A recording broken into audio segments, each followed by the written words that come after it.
Considerado o maior ícone do conservadorismo nacionalista do Brasil, Enéas Carneiro foi o fundador do PRONA, Partido de Reedificação da Ordem Nacional, e ficou conhecido no país todo por conta do seu bordão "Meu nome é Enéas", durante as suas campanhas presidenciais. Eu sou o Vogel, bem-vindos ao Vogalizando a História, e hoje a gente vai falar sobre o Enéas Carneiro. Meu nome é Vinha.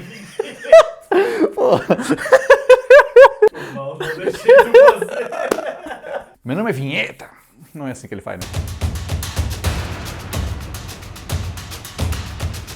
Enéas Carneiro nasceu na cidade de Rio Branco, capital do Acre, no dia 5 de novembro de 1938, filho único de uma dona de casa e um barbeiro, o que viria a ser motivo de piadas em várias entrevistas por conta da barba longa do Enéas. A condição financeira da família era muito difícil. Enéas passou pela miséria na infância e quando tinha 9 anos o pai morreu, o que fez com que ele tivesse que trabalhar para sustentar ele e a mãe. Durante uma entrevista, ele disse que se alimentava de farinha, água e café por não ter dinheiro para comprar pão e, em muitos momentos, passou fome. Durante a adolescência, ele trabalhou num açougue e na construção civil, mas nunca deixou de estudar. Sempre se destacou na escola e os professores viam potencial no menino, que viu no Exército uma possibilidade de mudar sua situação. Segundo ele mesmo, o Exército era uma instituição extremamente democrática por proporcionar chances às pessoas mais pobres. Mas ele não queria só servir o Exército. Não, senhor, queria se tornar médico, um sonho que alimentava desde a escola primária. Ainda durante a infância, a família dele se mudou para o Pará e lá as condições de vida melhoraram um pouco, mas no final da década de 1950 ele se muda para o Rio de Janeiro, onde ingressou na Escola de Saúde do Exército, unindo os dois desejos que tinha. No ano seguinte,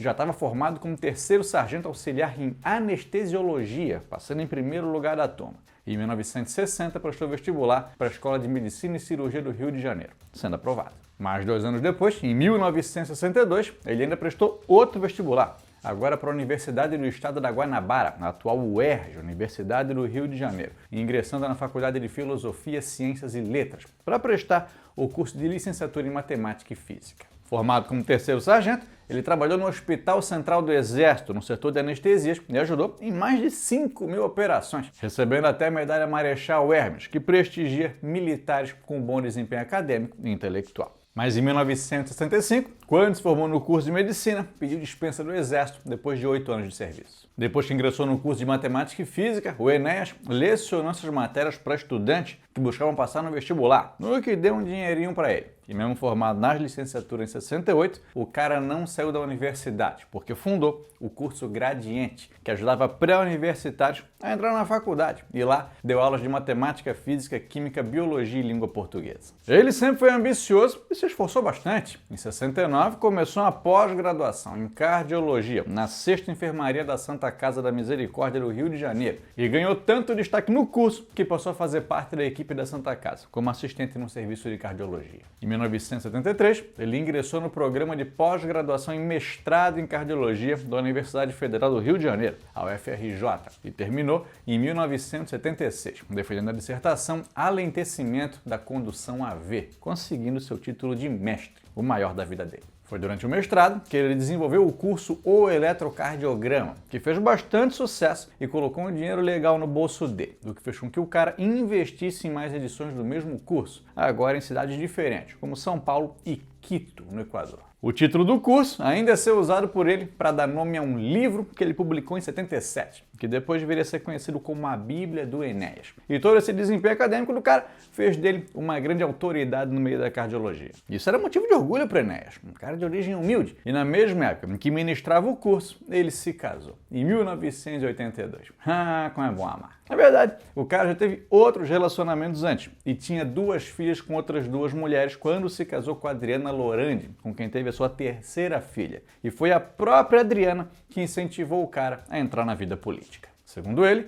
ela sempre viu Enéas reclamando do governo, então sugeriu que ele fundasse o próprio partido e se elegesse. O cara pensou no assunto e usou sua popularidade e status acadêmico para recolher 102 assinaturas entre alunos, ex-alunos e amigos para fundar de maneira provisória o seu partido, o PRONA, Partido da Reedificação da Ordem Nacional, com o número eleitoral 56. 56. Maravilhoso. Ele recebeu o registro em 1989, mesmo ano em que a Adriana pediu o divórcio. Segundo Enéas, porque para fundar o PRONA, ele precisou investir muito dinheiro vendendo vários bens pessoais. E, mergulhou fundo na ideia de fazer política, o que dificultou a manutenção do casamento. Apesar das dificuldades, o Prona, pouco depois da fundação, já estava organizado em 12 estados e 110 cidades do Brasil, muito por conta da popularidade que o Enéas conquistou ao criticar a Constituinte, usando a frase "não aguento mais o que tá aí", e terminando o discurso de 15 segundos com o bordão "meu nome é Enéas", que deixou ele famoso no Brasil inteiro. Ele usou essa frase por toda a sua vida política, e a propaganda do Prona também foi conhecida pelo uso da Quinta Sinfonia do Beethoven, uma coisa bem comum comparada aos padrões das propagandas políticas da época. Enéas sempre se apresentava bem vestido, terno, gravata, mas se aparecesse usando uma tech t-shirt da Insider, ia ser maneiro também. Eu uso a tech t-shirt da Insider aqui direto, venho gravar, vou pra academia, dou aquela corrida, vou no barzinho com a galera e até faço churrasco com o sogrão. A tranquilidade de usar uma camiseta muito mais macia que aquela de algodão comum.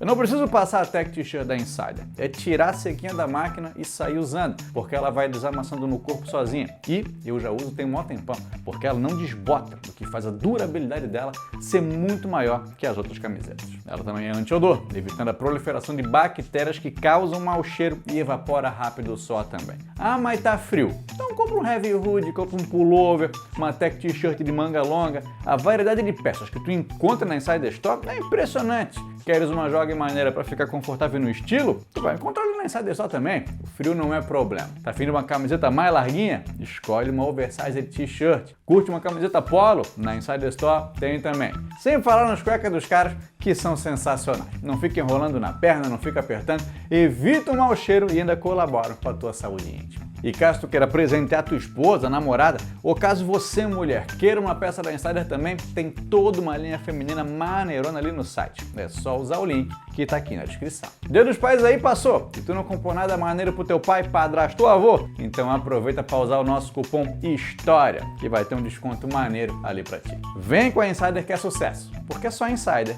é Insider. Agora vamos seguir. O Enéas não tinha aparência de um político comum. Era calvo, barbudo, muito magro, usava óculos grandes e se expressava de forma muito cortês. Usava um vocabulário rebuscado, enquanto o estereótipo da classe política era uma figura brilhosa e irreverente, mas que também demonstrava autoridade. Ele foi um dos candidatos à presidência nas eleições de 1989 e tinha só 15 segundos para fazer a sua propaganda. Mas ganhou mais popularidade depois de uma entrevista que deu para o Jô Soares, quando ele ainda apresentava um programa no SBT. Tirando o Jô, não teve outro meio de comunicação que ajudou a divulgar a campanha dele em 89. E o Enéas só conseguiu um apoio pequeno de uma parcela mais conservadora do eleitorado, conseguindo 360 mil votos, ficando em 12º lugar naquela eleição. Contudo, o bordão dele continua a ser repetido. É conhecido até hoje. E o Enéas foi considerado uma revelação política e uma surpresa eleitoral, visto que um ano antes o cara nem era político. Durante a campanha, ele afirmou que só ia se candidatar à presidência e que não ia formar coalizão com ninguém, sequer apoiando o Collor ou o Lula, porque, segundo ele, um era um semi-analfabeto e o outro era um analfabeto de fato, defendendo que para alguém se tornar presidente, o líder máximo de um país, era obrigatório um histórico universitário, e bateu nessa tecla várias vezes para fazer oposição ao Lula em todas as campanhas presidenciais.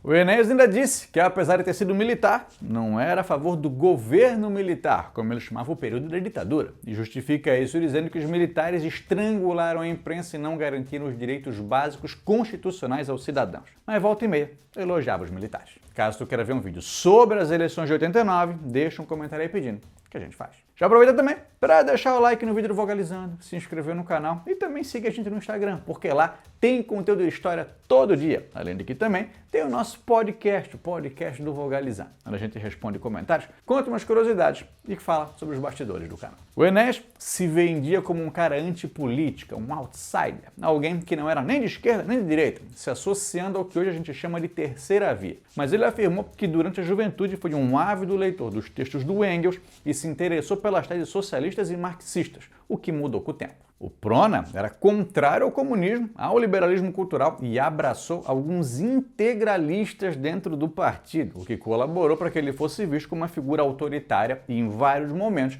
fosse associado à ideologia fascista. Mas ele respondeu isso, dizendo que as suas falas foram distorcidas e se posicionou contrário ao fascismo. Enéas dizia ser um nacionalista e as principais ideias por trás do Prona eram a oposição ao neoliberalismo, a defesa do nacionalismo brasileiro e econômico, o conservadorismo nacional e paternalista e a antiglobalização, o que chamou a atenção de muitos conservadores e até ultraconservadores. Enéas falava rápido, tinha um poder de síntese grande, e em 1990 o Prona conseguiu o registro definitivo, potencializando a carreira política dele, e nas eleições de 1994, mais uma vez, ele era candidato à presidência, prometendo triplicar o efetivo das Forças Armadas e se mostrando contrário às privatizações. Durante uma entrevista ao Roda Viva naquele ano, ele disse ser um defensor da livre iniciativa e de uma economia protecionista e intervencionista, e citou uma frase do sociólogo francês Alain Touraine sobre querer um Estado forte, intervencionista e técnico. Nessa mesma entrevista, ele disse ser a favor de uma autoridade forte no sentido literal da palavra, ligado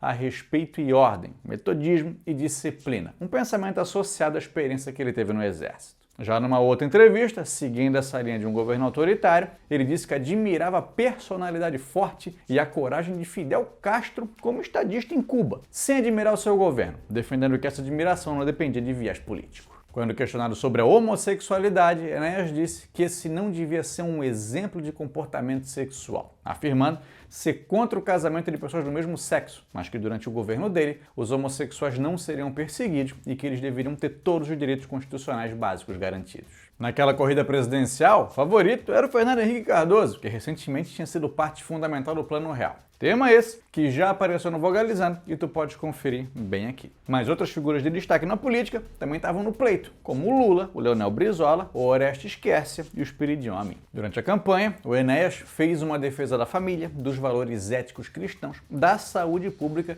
e diminuição da carga tributária, além de criticar o Plano Real, que ganhava cada vez mais popularidade. Agora, o Prona não tinha só 15 segundos. Tinha 1 minuto e 17. E o Enéas anunciou o lançamento do seu livro, Um Grande Projeto Nacional, a 25 pila, escrito por homens de ciência, como ele anunciou, e se tornou o primeiro candidato presidencial a pedir dinheiro no horário eleitoral. Aparecendo no Roda Viva, com espaço maior nos meios de comunicação e mais uma vez sendo chamado para uma entrevista com o Jô Soares, ele se saiu muito melhor nessas eleições, recebendo mais de 4.670.000 votos, o que dava cerca de 7% do total. Quem foi eleito foi Fernando Henrique Cardoso, com mais de 54%, e o Lula ficou em segundo com 27%. Mas quem ficou em terceiro foi o Enéas, deixando para trás os outros figurões que tinham bem mais chances que ele. Ele declarou ter gasto R$137 mil na campanha, sendo 120 mil de fundos próprios, mas nas eleições de 98 ele não conseguiu sair tão bem.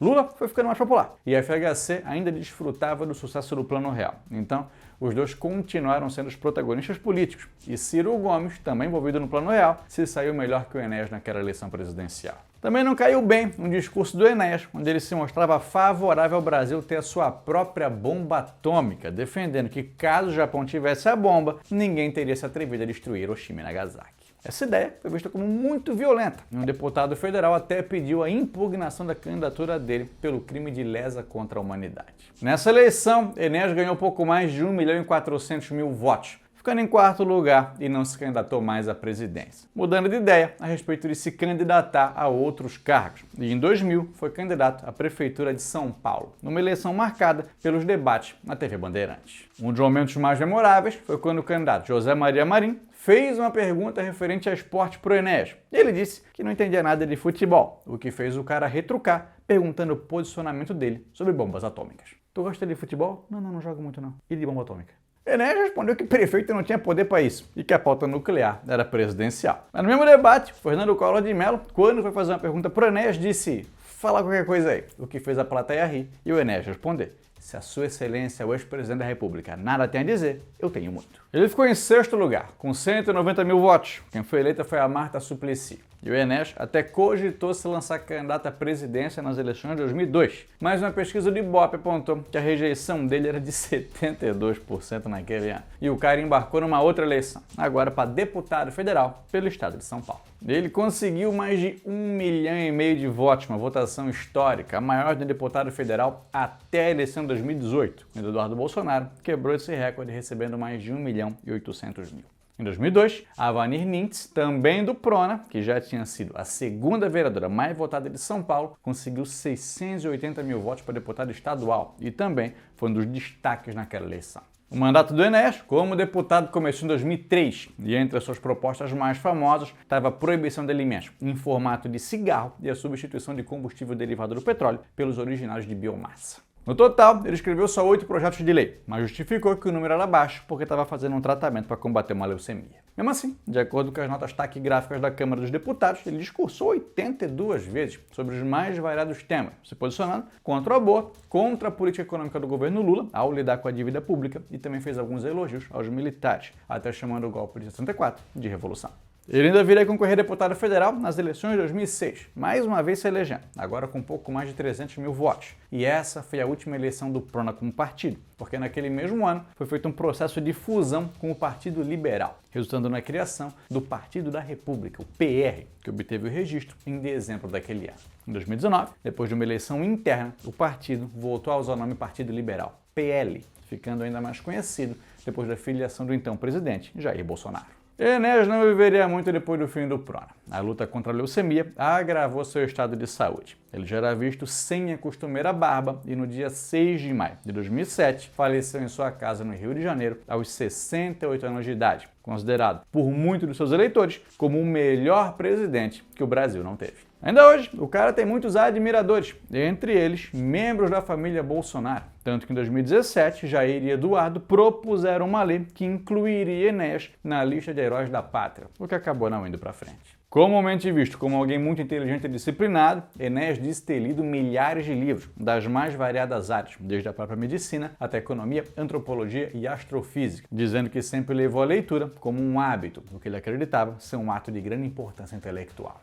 Não gostava de falar da sua vida pessoal e durante uma entrevista ao Jô Soares, em 2002, foi perguntado a ele se nos últimos governos tinha alguma coisa que ele elogiasse. E ele disse que nada, exceto o Plano Cruzado, que fracassou. Mas ele disse que só fracassou porque não foram feitas as mudanças estruturais necessárias. Com só 15 segundos de tempo na televisão, na sua primeira eleição, o plano do cara era fazer com que as pessoas lembrassem do seu nome, gostando dele ou não. E não dá para dizer que a estratégia não deu certo, porque o cara se tornou uma das mais conhecidas figuras da história política do Brasil. O vídeo de hoje fica por aqui, mas tem mais vídeos do Vogalizando a História ali no nosso clube de membros. Para quem não tá ligado, a gente tem um clube de membros aqui no canal. Tu pode virar nosso membro só apertando o botãozinho que fica aqui do lado do botão de se inscrever, que aí o teu nome vai aparecer aqui do ladinho. Tu vais poder participar de enquete para definir temas de vídeo aqui no canal e também vai ter acesso a emojis para usar aqui nos comentários. Mais vantagem mesmo está disponível para os membros que assinam o plano mais baita que tem ali. A maioria assina esse. O plano Vogalove de carteirinha, que também te dá vídeos extras e exclusivos que são lançados por aqui a cada 15 dias. Semana sim, semana não. Todos completinhos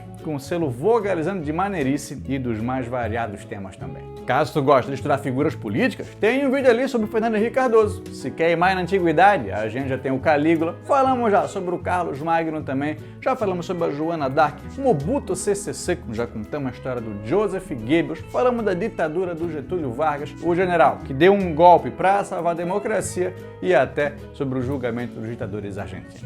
Vira um Vogalove de carteirinha aí que vale a pena, mas caso queira contribuir com a gente, é para mandar um cincão também ali no Pix ou então comentar aqui um valeu demais. Fica vogalizando, confere esse vídeo aqui sobre a candidatura presidencial do Silvio Santos ou então esse aqui sobre o Fernando Collor de Mello. Um beijo e vamos, Céu.